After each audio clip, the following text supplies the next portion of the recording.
Hello everyone and welcome to Broadview. My name is Joseph.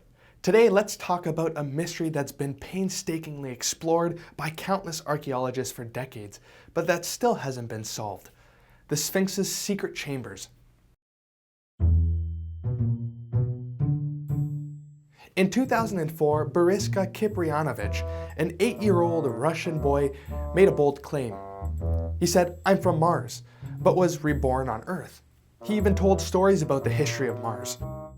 At the time, many people thought that his words were too outrageous. But he was logical when he made a point, and had amazing knowledge of the universe. Even Stephen Hawking, a well-known scientist, recognized his genius and remarked, "He's out of my imagination about the knowledge on the universe and astronomy, regardless of whether he's from Mars or not." This led many to wonder if he was really a prodigy reincarnated from Mars. Back then, a statement he made sparked the most curiosity. He revealed that there are secret chambers hidden below the Sphinx. He stated that when opened, life on our planet would change forever.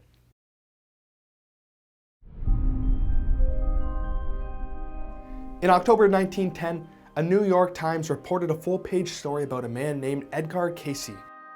He could speak 8 languages when hypnotized, and even more incredibly, once hypnotized, he could travel through time and space to predict what would happen in the future. He had accurately predicted the Great Depression, the beginning and end of World War II, and the fall of the Soviet communism. He even predicted the election of America's first black president, Barack Obama. I shared his story in one of our previous programs. If you're interested to hear more about him, go check it out. One day in 1932, Cayce went into hypnosis as usual. As Cayce spoke, it didn't take long for the listeners to notice that this time, Cayce wasn't seeing the future, but rather revisiting the past.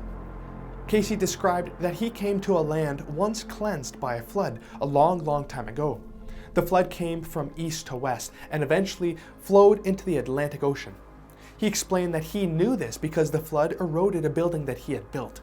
Cayce claimed that 10,500 years ago, he was the Egyptian high priest Ra-Ta. More importantly, if the time lines up, he would have also been a survivor of Atlantis. Since its sinking, the survivors have come to realize the importance of keeping records.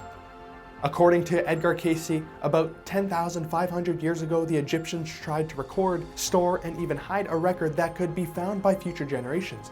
A record that would allow future generations to understand prehistory. The survivors buried these records inside the Hall of Records, located under the right paw of the Sphinx. Cayce predicted that by the late 20th century, the Hall of Records would be discovered, and its discovery would change the world. These records that are hidden in Egypt will surprise us and break us through a limited thinking that we've had about who we really are and what life's really all about.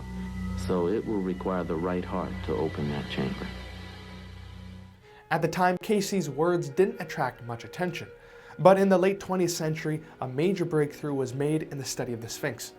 John Anthony West was an American scholar who studied ancient Egypt. Traditionally, it was believed that the Sphinx was built around 2500 BC. In 1992, he challenged this belief due to the obvious signs of water erosion found on the statue, rather than sand erosion. But when did the Sahara Desert get flooded? Ancient records revealed that the Nile floods plagued Egypt between 15,000 and 10,000 BC. So it is likely that the Sphinx was built before 10,000 BC. This coincides with Cayce's prediction of when the Sphinx was built.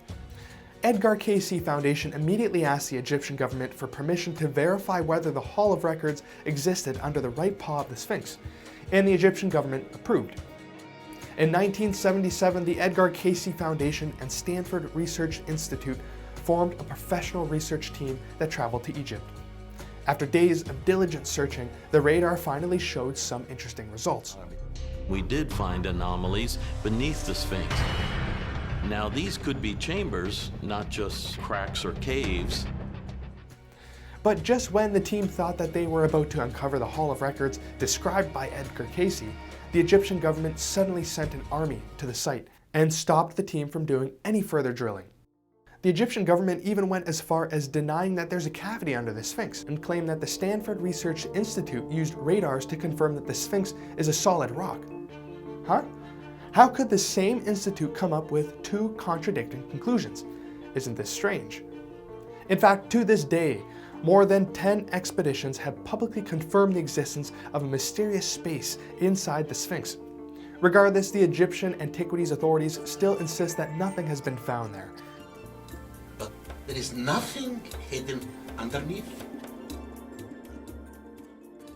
But if there really is nothing there, then why did the Egyptian government try to prevent the experts from exploring? And how can the photos of cave entrances all over the internet be explained?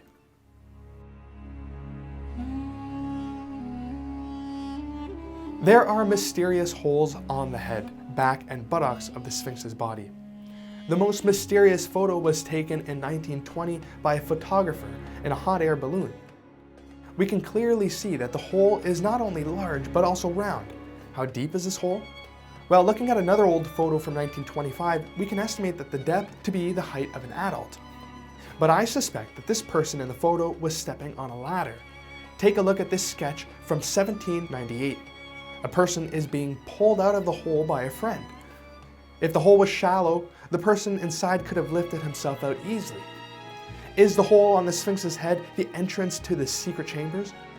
A more recent photo showed that the hole at the head of the statue has been sealed. Dr. Hawass thinks... In June 2009, Fox Television contacted Dr. Zahi Hawass to make a special documentary about the Sphinx.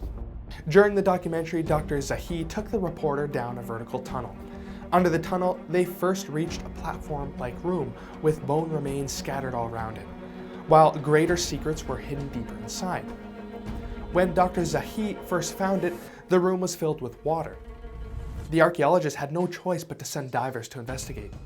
There were 4 huge stone pillars at the center of the chamber, with hieroglyphs carved on the pillars.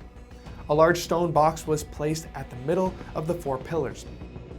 Dr. Zahi and the reporter climbed down to the chamber through a ladder and asked staff members to elevate the stone box using equipment. The stone box was filled with water. What did the box contain?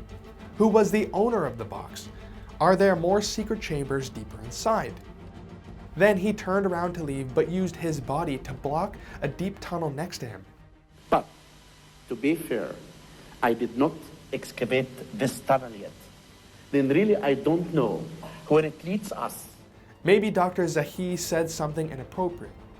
The live broadcast got cut off for 10 seconds. We wouldn't be able to find out what happened during the signal blockout. Why did it turn out to be like this?